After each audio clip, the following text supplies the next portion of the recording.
It is Tuesday, March 8th, and it is the time of the year here in Indianapolis, Indiana, where I get to reside on this beautiful sunny Thursday afternoon. And we are in race time. It means the Indianapolis 500 is coming up just in a few weeks. That means that this weekend we get the Grand Prix that no one attends, but apparently it's a road course around a 2.5 mile road course down at the track. There'll be hundreds and hundreds and hundreds of thousands of people and millions of people watching the race cars go racing and racing and racing. But in our payments world, there is a new race going on. This new race is a race for funding. People aren't just looking to be able to make sure they get paid for what they sell and what they do. They need to make the money for be able to invest in themselves, to make the payments, to pay for the bills. And they're trying to find that funding. And if you're not part of that solution, you may not be part of their business. And that's what we're going to be covering today on Office Hours. And I wouldn't be very good at covering all this if I didn't bring let's just call them the king and the queen of training here at PayProTec. We'll start with the queen because she's more beautiful and, well, she's in the middle of the screen, Miss Jenny Rickle. Jenny, how are you today? And how is life in Glenwood Springs, Colorado? Things are fantastic. Just moving and grooving here. I mean, we're getting ready for everything, right? The end of school year is coming up for a lot of people. Graduations are coming up, and there's a lot going on at PayProTech. We got SEA coming up. Summer's right around the corner. So I'm really feeling the energy and really ready to rock and roll. Perfect. And our king to the far right, Mr. Mike Stetzel. Oh my gosh. Mike, you didn't wear your crown today, but hopefully you're having a good day. How are things in Warsaw, Indiana?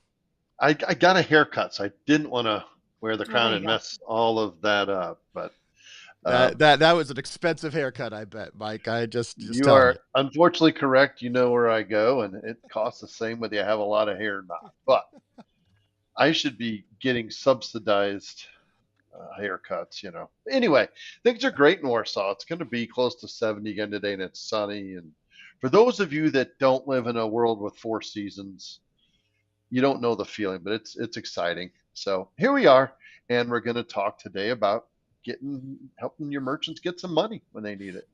Yeah, so let's start with the basics questions because for the long time, if you go to My Paper Tech, we have one funding arm, and so we'll start with that, and then we'll talk about other options that we believe are out there and that we want to help work with you to our partners to create. So the big one that we've been using for a long time is this term MCA, or Merchant Cash Advance, and Jenny, can you kind of tell our partners what a merchant cash advance is? A lot of them probably know, but just in case there's some out there that may not know what an MCA is, can you kind of fill in how that works and what it is? Yeah, it's a great opportunity for a business owner to gain some additional money to help with any overhead costs that they're encountering and pay it back through their credit card processing. So we actually work with a third party provider. We'll program an additional download within our terminals. And then when they process, we'll take a percentage of that, a small percentage, to pay back whatever they received from us to go ahead and help them out. And this helps out in a lot of different ways, you guys. Like if it's a restaurant, it can go ahead and pay for some kitchen equipment. If it's a salon, they can go ahead and pay for some like chairs and sinks. Like anything to help a business get ahead, this is a great opportunity because then it just gets paid back on a daily basis over time with their processing. So, and then Mike, specifically, we have a partner that we've had for quite a while called Cash Buoy. We have. They're a good friend of us, and Sean and Brian and the team. Sean started as a sales partner with us, saw a need in the industry, and created that Cash Buoy to fix that need. Can you kind of discuss our partnership with Cash Buoy and what are, I don't think our partners, use Cash Buoy enough. Can you kind of describe what the process looks like, why it's a win for both their merchant and for I them? agree. I know you and I have had this conversation with Brian and Sean over the years as to shaking our head why more partners don't use the service. I know that Brian Linky had some accounts here in Warsaw, and they use them simply. You know what? Hey, I'm getting a new restaurant. I'm going to take out an MCA on this restaurant. I use this restaurant to, as Jenny said, buy equipment or chairs or tables, whatever it is, pay it back. And he would do that as he built up to, well over a dozen restaurants now. So Cash Buoy, as you said, they're a friend of ours. And I think that goes a long way for us. No different than the payment processing world. The MCA world is also full of riskier places to do business, than not. So we know them. We've socialized with them. We've spent time with them. We've listened to them share stories, about turning down deals because it wasn't right for that merchant. it was not going to put them in a better spot. And they said, no, thank you. We don't want to do that to you. So just good things like that, that these guys are not out to, to be loan sharks and things like that. So yeah, Cash Buoy has definitely been a great partner for this, for us, for those that take advantage of it. Never a complaint. Yeah. And it's a win-win because usually when you're using the MCA devices for financing, it's because they are not eligible for traditional bank loans or a line of credit. There are things that they can't get. We're going to talk about discussion about what we believe is happening in our industry and what our partners should do and those things. But in the MCA world, it's also it's a good for the merchant because they need that capital to be able to grow or sustain where they're at. And there is a compensation package. I don't know who wants to take that, Mike or Jenny, that comes back to our partners when they're part of that. Who wants to take what our compensation is? Go ahead, Mike. Okay. Um, and Nate, I think you put this in place several years ago at one of the meetings we had with the team at Cash Buoy, to where the 10% that we make by having this partnership with Cash Buoy is totally passed on to our partners for that first deal. So you're going to get 10% of whatever that cash advance amount is. After that, with renewals, you would still get 7% of that. I'm going to have to double check those. Don't hold me to that. It's been a while since I've dealt directly with it, because our partner support team typically is the conduit between us and Cash Buoy. So, but what I'm getting at is you don't see percentages like that very often, and that renewal is going to look like something you probably never see until that money goes in your bank, because they're going to continue the conversation with the merchant after that first loan is very close to being paid back. Hey, Mr. Merchant, do you need money for anything else? And if that loan goes through, they not and I if that advance goes through, it's not a loan, but they fund that merchant, they pay you very quickly. Here's your 7%. And again, you didn't have to do anything for that. Realistically, we don't have to do a lot, because they now have software in place that they'll send the merchant, a permission link, basically, so that they can look at their bank statements. Our partners are not out having to scrounge up 3 months bank statements from the merchants, and the merchants don't have to do it either. There's software now that, once given permission, Cash Buoy can see those things, and again, you're out of the loop. And then I believe we pay that uh, twice a month, those commissions. So the money is always flowing. So here's the story on MCAs. It is expensive money for the merchant. It is often the only thing that they're going to be eligible for. And in the end of the day, there are a lot of predators out there there are a lot of predators in the payments industry and the processing industry. There are more in the MCA, and you have to choose your partners wisely. And that's what we have done. And Cash Buoy, we trust that, yes, they're putting a lot of risk, and that thus they charge a higher interest rate. It's not a loan. It's a, it's an advance on your future account receivables on your Yeah. And so they have a whole line on that. It's a different funding instrument, but what we really want to do is if merchants are always taking MCAs, they're probably not in the best health of their business, and we want to serve businesses that are in good health. That is part of our triple win philosophy. We want to make sure our partners are winning, PayProTec's winning, our merchants are winning. And if they're not healthy, we're not all winning. That we want to be maximizing that. And we want to start looking at other funding opportunities. Jenny, as you've talked to partners, or maybe as you watch businesses, I mean, what's interesting is the interest rates have stayed high, but I'm hearing personally a little more that more of our merchants are getting more traditional lines of credit, traditional loans. Sometimes they're having to do PGs, some personal guarantees. What are you hearing as you're hearing, either whether you're friends or people and other people that are businesses?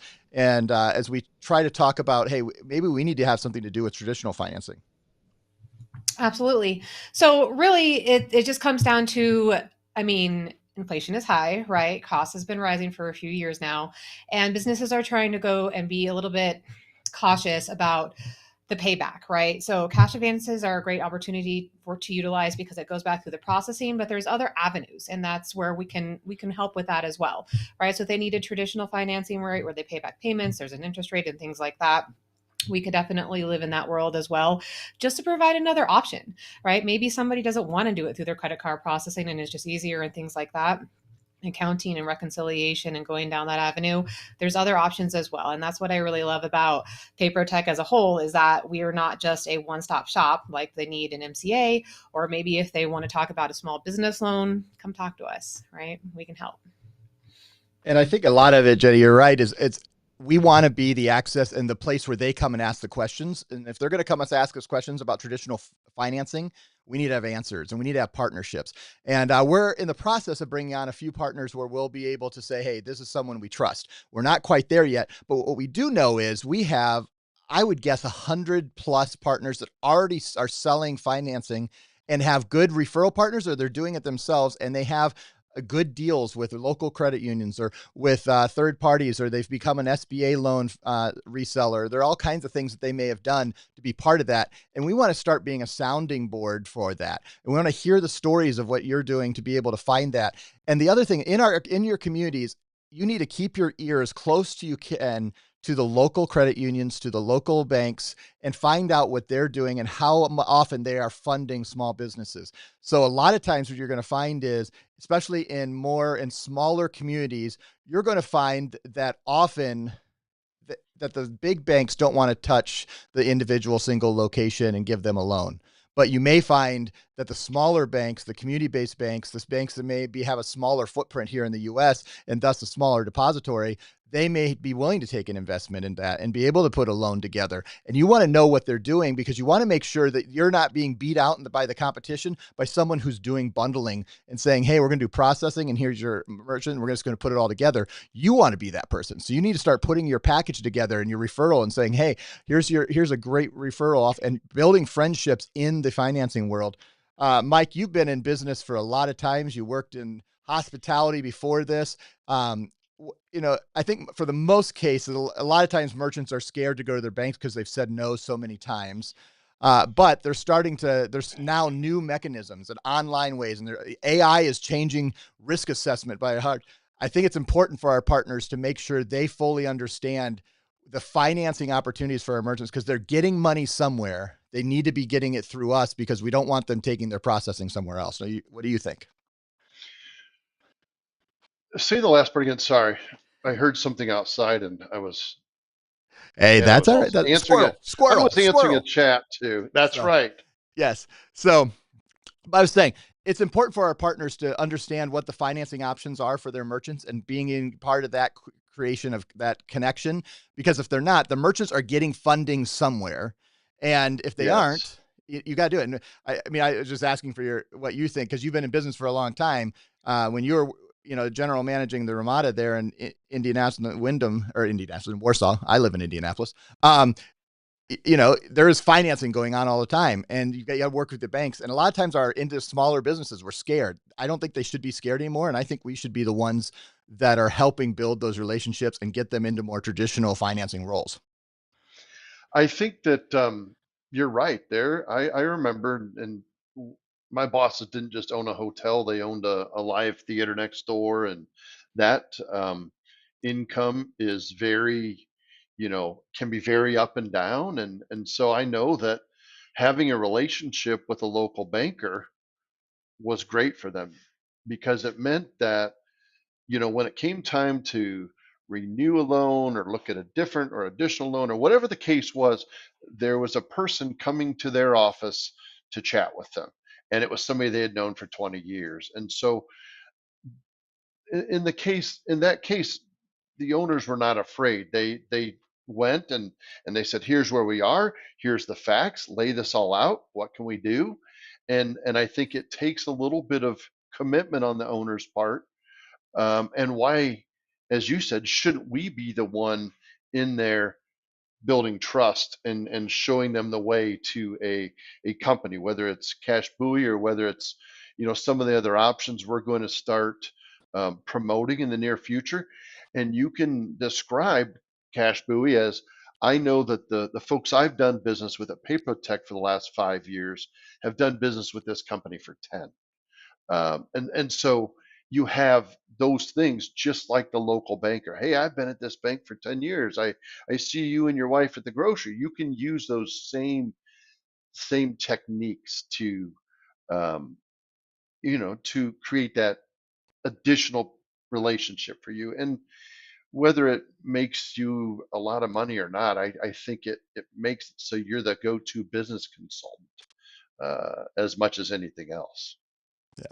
And I would say this, Mike, I totally agree, being that go-to business consultant and being that person that is the honest reflection of what the community is wanting to do. Meaning a lot of times, I'm not going to name banks, but the big giant top 5 banks that may, rank, they still call themselves by things like America or something, Argo, or those type of big banks that have huge depositories and have representation in all 50 states. They're not looking out, but a lot of times they are starting to, they have come back. They're in the processing world. They're not. And I think they'll be bundling that with their financing and soon.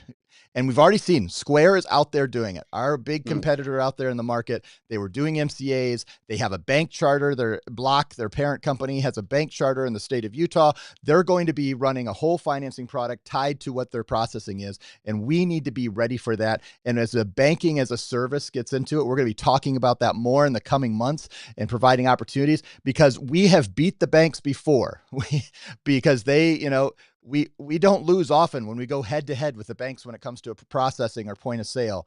And I believe we need to be the same place when it comes to financing, because we have opportunities and connections to do that, from MCA all the way to traditional financing. And so we're just at the beginning of this conversation. We're going to be doing this more, but we want our partners to be thinking about this.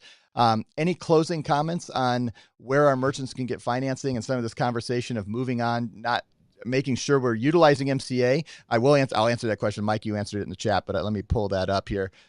Just because we didn't say it specifically, our merchants for MCAs, you can use it as a way to flip, but in order to get an MCA through Cash Buoy with us, it obviously has to be a merchant that's processing, because it's the payback comes through the processing. That's the whole point, the point of an MCA. So that's a good question, Mike. Thanks for answering that. Michael asked it. Mike answered it. We're good. So, But I want to know who is Latka calling a moose? I he assume it's calls me me, but Moose every time. It's me. oh, it's you. Okay, It's good. been that way for a decade, I think. And thank you, Laka, for choosing a nickname. We uh, could go with something else. I was the Penguin in high school. If you want to go with that, we So can go that with. is not me. I would be sad if somebody referred to I me. was hoping it wasn't you either. I would hunt Andrew down, but the last time I saw Andrew, he looked a lot more fit than I was. And Andrew's a bodybuilder, but He is. he He is also a is. Minnesotan of small stature, so I may have a chance. I'm old, so I'm just telling you, Andrew. Just thanks for doing that in the chat down there. All right, closing comments. Thanks for those who watch us live noon on Thursdays here on our YouTube channel. Closing comments, Jenny or Mike, on anything on financing? Any thoughts that you have before we move on? We're going to talk about this a lot more, I think, in the months to come. Yeah, just know that we can offer it, you guys. I actually get asked this question a lot more. Like Nate was saying, I've seen an influx in it. So know that whether it's going to be assistance with a traditional, finance loan or an MCA, ask and we can help, right? We're open to conversations, like bring the business on over. Let's capitalize. Let's do it. Yeah, we have partners um, that are our partners already that are doing the same things you all do, who do this for a living. And so, if you call one of us and say, "Hey, Mike, do you know anybody that deals with small business loans or this or that?" We have at least people we can refer you to until we maybe start creating some official relationships, however that's going to look. Like Jenny said, we can definitely help you. Mm-hmm. Awesome. All right. Well, I'm Mike Stetzel. You're going to give the final word in a minute. I'm going to do a little advertisement. So Okay. we have about 30 seconds to a minute probably to come up with your final words. This is a reminder that we are going to be on the road in beautiful, sunny Orlando in just a few weeks. On June 4th will be our fuel event from 10 a.m. to 2 p.m. at the Marriott World Center, Orlando, right there off the Disney campus. We hope that you'll join us. And all you have to do is go to join.payprotec.com, sign up, fill out that form, and we are here to help you and be there. We're going to be at our booth, and I don't. I need to memorize our booth number. I have it. We got it this past Monday. I don't have it memorized. I just was looking at it. I should know, but I can't. I'm not going to look it up now. But all I know is as you walk in, we're right in front of the door. So that's where we're going to be. We're sent our booth. We have a new booth that we're doing. I'm very excited. Josh Brown knocked it out of the park. And it is going to be literally as you walk right in. So if you're going to be at SEA, we want to hang out with you. We want to know you're there. We want you to come to our fuel event, but if you're going to be at SEA, come and sit and hang out with us at our booth. I just booked some golf while we're there. So I'm going to be sending that to everyone who's RSVP'd for the fuel, that we have some golf on Monday and Tuesday. You get to golf with Danny and he will crush you. I'm just telling you. And if you beat him, we'll give you some type of reward. I just don't imagine we have many partners that can beat Danny. In fact, Jenny, I think you would agree with that. You're right next to him. Yeah. If you beat Danny, I'm going to be Brian shocked. Linky can afford to pay that winner, I bet. Yeah, that's it. Brian Linky is if you beat Danny, Brian Linky is giving you a big prize. I don't know exactly what it is. I'm not going to commit, but I feel safe giving Brian's money away because I don't think anybody's going to get it. But it's a lot of fun to golf with Danny, and I just booked. I booked two foursomes for Monday and Tuesday, and I have the ability to book more. So if you're interested in that, come do that. Right. And we're gonna, each night we have hospitality suites in the hotel that we'll have time just to hang out and interact with and learn. And then we have that incredible time from 10 to 2 and a time in the booth and all the restaurants. And we're just going to give a lot of FOMO to Jenny. Sorry, Jenny. I We're know. glad. I was in here like, you guys are going to have so much fun. Enjoy. Have a drink for me, right? PPT has a first drink for free, right, Nate? Yep, that is. Yep. For the SEA registrants, first drinks on us at PayProTec for Yep. every So registrant you at guys SEA. go have a drink for me, okay? Yep. Please. So, and Mike Stetzel for May 8th, the second Thursday. We're 1 week into May. What are your closing words for today? All right. One quick thing, Mr. Whitlock said, my understanding there's a button in the Merchants Payments Hub portal that says cash, and they can hit that and then work it through there. I don't believe that button exists. I think it did at one time, Michael. Also, if that button exists, it would be going to someone else through North, I would say. So I don't think that's true. I will look for that and let you know, Michael. Final word. It is going to be Mother's Day on Sunday. So I want to take the time to wish all of our partners Mother's Day, Jenny as well, all of our ladies here that work for PayProTec as well as our partners. And also take some time to honor your mom, whether it's a phone call, a card, a visit, whatever you can do. And then I think I'm a big fan of honoring my wife as the mother of our children. I know some people, you just told me a story last night. Somebody said, "Hey, you're not my mom. I don't have to honor you." Let's think twice about that and honor your wife. Look at all the things she does for you and your children. What was the words? I missed that one, I feel like. Anyway, enjoy Mother's Day, everyone. Honor mothers, please. You're perfect. It's been another episode of Office Hours. Next week, I'm going to be trying to do this remotely on the road because I'm going to be at a trade show supporting one of our partners at the California Dental Association. And you know what our topic's going to be? Why and should you do trade shows? Are they relevant? I forget what we called it. It's a fancy word that our team takes care of, but it's going to be a great show. You can learn about trade shows. Thanks for joining us today on Office Hours. On behalf of Mike Stetzel, Jenny Rickle, I'm Nate Manahan, and we're so glad you joined us. Have a great rest of your Thursday. We'll see you next time. Bye, guys. See ya.